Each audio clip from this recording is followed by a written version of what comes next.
everybody, c'est l'heure du Hey Lundi Party, vidéo hebdomadaire où je vous parle de mes lectures passées, présentes et futures. Alors, première annonce assez importante, vous ne la voyez pas. Là. Vas-y, monte ton bras. Voilà. Mais chez mon amie Chloé des Reliques du Lecteur qui est en vacances chez moi, du coup elle va lire tranquillement son bouquin pendant que je vous fais ma vidéo de la semaine. Vu que je vous ai pas fait de Hey Lundi Party la semaine dernière, j'ai donc déjà 2 semaines de récap à vous faire, foutu focus. Voilà, donc je vous fais la vidéo sans plus attendre. Je vais commencer par la partie graphique parce que c'est ce que vous préférez en général. Alors du coup, le premier manga que je me suis fait cette semaine, c'est un manga qui n'est pas encore paru en France, qui sortira le 2 septembre chez Delcourt. C'est Please Love Me par Aya Nakahara, pardon. Donc un josei, voilà, j'aime beaucoup Aya Nakahara, j'avais adoré Lovely Complex notamment, et que ce soit en animé ou en manga, et du coup quand j'ai vu qu'elle faisait un nouveau manga, j'ai pris l'extrait à la Japan Expo, je l'ai lu, et j'avais un goût de pas assez, et du coup je me suis lu en scan les 3 premiers tomes de la série, et je me suis régalée.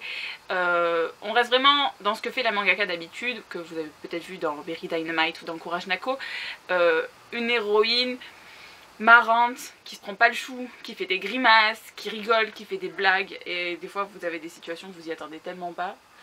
Voilà, donc j'aime beaucoup le chara design, encore une fois, on reconnaît son style et je trouve que ça évolue. Voilà, vous voyez la gueule du mec. Franchement vous avez pas envie de l'emmerder. Donc voilà, on reconnaît le style de la mangaka, c'est du josei, j'adore ça. Si j'avais pu lire plus que les 3 premiers tomes, je les aurais lus avec plaisir. Donc je vous recommande de vous plonger dans les sorties manga Delcourt de septembre, si ce que j'ai dit peut vous donner envie. Tchou! Oups, l'extrait va mourir. Ensuite, je me suis fait 2 mangas, mais là, c'était pas tip top de la life. Oui, merci assistante. Donc je me suis fait les tomes 2 et 3 de Pure Blood Boyfriend par Ayasho Oto, édité chez Kurokawa. Ayasho Oto est une mangaka que j'aime beaucoup également, elle fait notamment beaucoup de harem inversé et elle a un chara design absolument magnifique, donc pour regarder les beaux mecs c'est juste génial. Voilà, je vous laisse voir un peu le mec principal. Il y a lui qui est pas mal dans son genre, même s'il est un peu concon, et on en a un 3e mais qu'on voit pas beaucoup, qui est là-haut. Voilà. Donc vraiment c'est un manga, c'est un régal pour les yeux, ça on peut vraiment pas l'enlever, mais l'histoire est quand même pas géniale. Je trouve ça assez banal en fait. J'ai lu d'autres mangas d'Ayasho Oto que je préfère, notamment il y a un autre manga d'elle qui est génial, je me rappelle jamais le nom de la version française. En scan c'est Barajo no Kiss. Kiss of the Rose Princess, donc qui est édité chez Kurokawa aussi. C'est une série donc pareil harem inversé avec une touche de fantastique, mais qui est bien meilleur que celui-là. Celui-là c'est assez, on est dans les sentiers battus, on a une idée de ce qui va se passer et des fois même il y a des situations qui sont un peu, excusez-moi l'expression, mais concon. Donc voilà, est-ce que je lirai la suite? Oui. Est-ce que je vais me presser? Absolument pas. Là j'ai lu les tomes 2 et 3 entre hier et ce matin pour me réveiller tranquillou bilou, mais pas GG. Hop! Et ensuite, le dernier manga que je vous montre, il s'agit du manga que je viens de finir à l'instant. Je me suis fait pareil un manga d'une mangaka que je connais beaucoup, donc c'est Natsuki Takaya, notamment la mangaka de Twinkle Star, Fruit Basket, Accord Parfait pour ne citer que. Et donc là c'est L'Isolote et la Forêt des Sorcières, édité chez Delcourt aussi. J'étais assez intriguée par ce manga avant qu'il sorte en France, j'avais envie de lire les scans, et puis je me suis dit non, je vais attendre qu'il y en ait plus, et puis j'ai jamais lu. J'ai vu ça à la bibliothèque, alors je me suis plongée dedans, et en fait, je sais vraiment pas quoi vous dire dessus. On reconnaît un peu de la trame de Fruit Basket, parce que bon, notamment c'est le travail avec le plus de tomes que je connais d'elle. On reconnaît un peu un certain schéma, notamment au point de vue des personnages. Je trouve qu'il y a des personnages qui ressemblent trop à ceux de Fruit Basket, notamment là donc dans ce premier tome on a l'héroïne donc Liselotte qui me fait énormément penser à Toru à ses débuts. On a un personnage, où est-il? C'est un petit garçon trop mignon, bon là vous le voyez malade, mais lui le brun il me fait énormément penser à Kyo voire Hiro. On a la sœur jumelle avec le carré là. Pour ceux qui connaissent, elle me fait un peu penser à Saki dans Fruit Basket. Donc trop de similitudes pour le moment. Et côté histoire, ça reste très très énigmatique. On ne sait pas trop ce qui se passe, sur quoi le manga va débouché, c'est très ouvert, il se passe pas énormément de choses, c'est assez, pas mou, mais c'est lent comme rythme. Du coup, est-ce que je lirai le 2? Oui, mais déjà je sais même pas si ma bibliothèque là, vous voyez. Donc, à suivre dans le prochain épisode. Voilà. Ciao. En fait, j'ai lu que des mangas de mangaka que je connaissais déjà, c'est assez rigolo. Bref, je vais passer au roman. La semaine dernière, je vous laissais avec le tome de To See the Lord Follow Me Back par Meredith Walters, qui n'est pas édité en français, mais le tome 1 est sorti chez Milady sous le titre Sous influence. Voilà. Il me faisait énormément envie. Candy Shy, petite pensée pour toi. Parce que je sais que tu veux le lire. Et ce tome 2, je le trouve en deçà du tome 1 quand même. Il est assez longué à se mettre en place. Il y a certaines décisions des personnages que je n'ai pas aimé. Le déroulement est un peu trop longué. La fin est chou. Mais c'est vrai que j'ai beaucoup moins accroché à ce tome 2 qu'au tome 1. Le sujet abordé, donc c'est la drogue et l'addiction. C'est un thème que je lis pas souvent. Donc pour ça, franchement, j'ai apprécié l'aventure, on va dire, avec les personnages. Mais j'ai moins bien aimé quoi. Mais je sais plus combien je l'ai mis sur Goodreads. Je crois que je l'ai mis 3 sur 5. 3 sur 5. Donc voilà, je vous recommande quand le 2 sortira si vous avez énormément aimé le tome 1. Après si vous n'avez pas aimé, ben non, lisez pas le 2 parce que personnellement je le trouve un peu en deçà. Mais du coup on voit vraiment le schéma, comment ça se passe pour les addicts, pour voir comment ils reviennent à une vie normale et de voir le combat qu'ils ont sans arrêt contre leur addiction, essayer de lutter contre ça. Et c'est vrai que ça par contre c'était assez intéressant à lire. Voilou. Je sais pas si ce que je dis a un sens en fait. Remarque, toi t'es concentré dans ton livre. Je sais pas si ce que je dis a un sens, c'est pas grave. Vous avez l'habitude avec moi, je vous dirai. Alors, ensuite, la deuxième lecture encore que j'avais la semaine dernière, c'était Le Chevalier Éternel, le tome 2 des Chroniques des Arcanes par Chris Cole, édité chez J'ai lu. Je l'ai adoré. Je l'ai surkiffé. Voilà. Je l'ai lu avec mon amie Virginie. Son blog c'est Sleepless Night, si je me souviens bien. Vous aurez son blog en barre d'infos. En fait, je l'ai tellement aimé que j'ai pas pu l'attendre.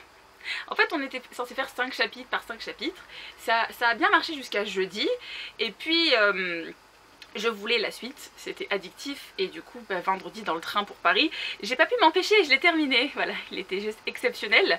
J'ai énormément envie de me faire le tome 3. Je ne sais pas quand est-ce qu'il va apparaître en France. Et du coup, j'ai l'énorme tentation de me l'acheter en VO parce qu'il est trop beau. Et pourquoi tu floutes?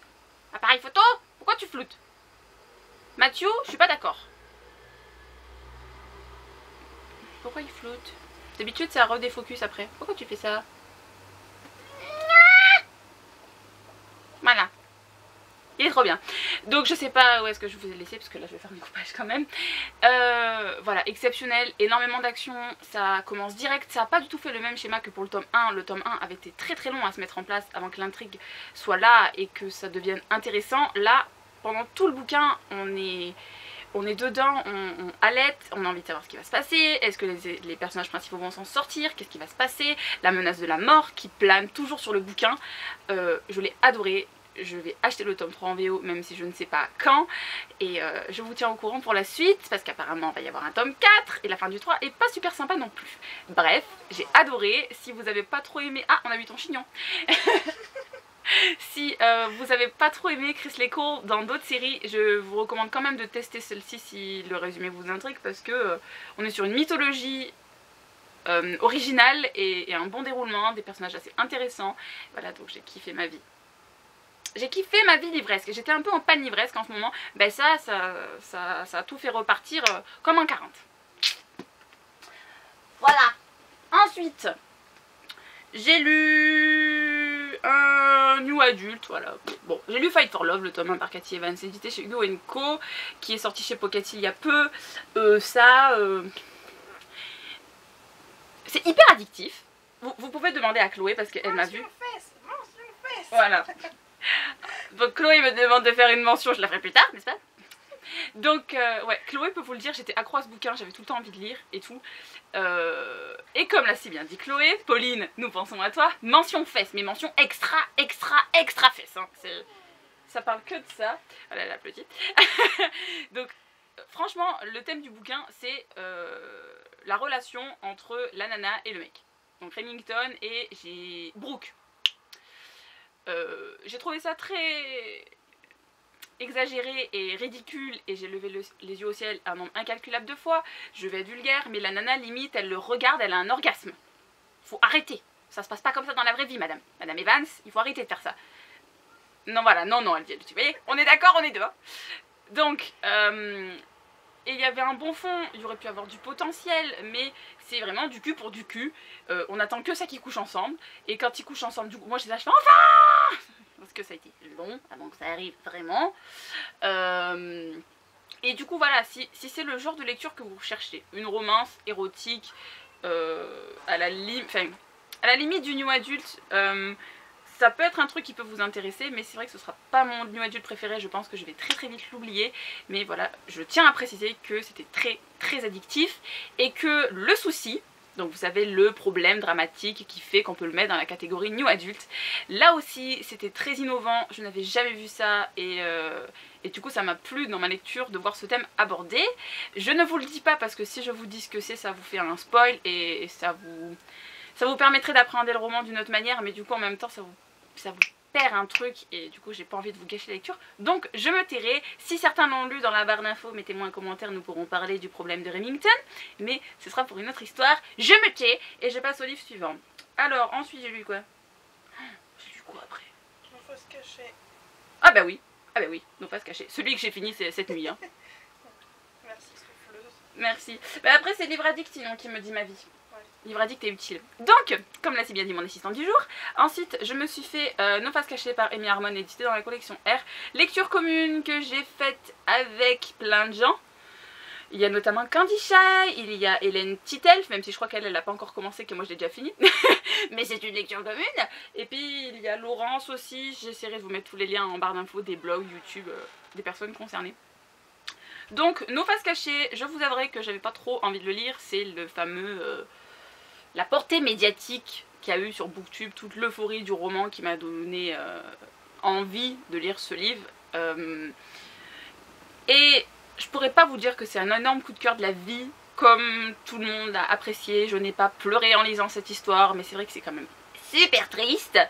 C'est un peu dans le même genre que Colleen Hoover. C'est une auteure qui, je sais pas, elle a envie de faire du mal à ses personnages. Il y a énormément de drame dans ce bouquin. Pas tous sur le même personnage en revanche, donc ça c'est pas mal. Mais c'est horrible ce qui arrive dans leur vie quand même.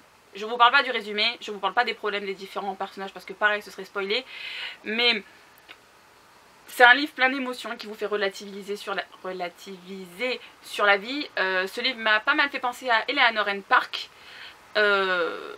Dans la relation entre les trois personnages principaux, j'ai beaucoup aimé. Après je peux pas vous dire que c'est un gros coup de cœur de la vie, je sais pas si ce que je dis a un sens encore une fois, mais après je vous recommande, si vous intrigue, ça se lit très vite, c'est bien écrit, ça se lit et voilà, c'est pas le genre de bouquin que je pourrais lire toutes les semaines parce que sinon comment vous dire je finis en dépression, mais voilà, j'ai passé un bon moment et je pense que c'est le principal. Après tout ça nous change des livres qu'on lit habituellement, pour ma part en tout cas. Voilà, ensuite je vais vous parler de ma lecture en cours si je la retrouve sur Livre Addict. Alors, en fait, je suis en train de lire Cœur Mandarine, le tome 3 des Filles au chocolat par Cathy Cassidy, édité chez Nathan en grand format et en poche, je ne sais plus, c'est pas grave. Donc, c'est le tome sur Summer, tome qui aborde le sujet de l'anorexie. J'en suis à la moitié et comme pour les autres tomes des Filles au chocolat, je trouve ça plaisant, mais je suis pas à fond dedans, il faut quand même que je me force un peu pour avancer dans l'histoire. Mais ce tome-ci, j'ai un peu plus de mal que les deux premiers, étant donné que la personnalité de Summer m'agace au plus haut point, je la trouve très égoïste et superficielle, bref. Je vous tiens au courant la semaine prochaine pour savoir quel sera mon avis final, parce qu'en fait j'ai d'autres tomes qui sont dans ma palle là, des Filles au chocolat, et il faut que j'avance sur la série. Et c'est encore flou, c'est plus flou. Bref, du coup, lecture future, ce sera des livres en lecture papier, mais je pense que ce sera Geek Girl. Où est-ce qu'il est ? Ouais, là on voit que je suis en maillot de bain, c'est pas grave. Bon, je suis en maillot de bain les gars, il fait chaud hein. Donc la lecture future ce sera Geek Girl, le tome 3.5 Être ou ne pas être par Holly Mail, édité chez Nathan. C'est un livre qui est tout petit, qui fait 140 pages et je vais le défoncer parce que j'aime bien Geek Girl. Voilà, je vous laisse là parce que ça fait quand même 15 minutes que je vous parle et Et je vais sans plus attendre tourner 2 vidéos pour vous. Je vous souhaite une très très bonne semaine, de bonne lecture et à bientôt. Ciao. Fais au revoir toi aussi.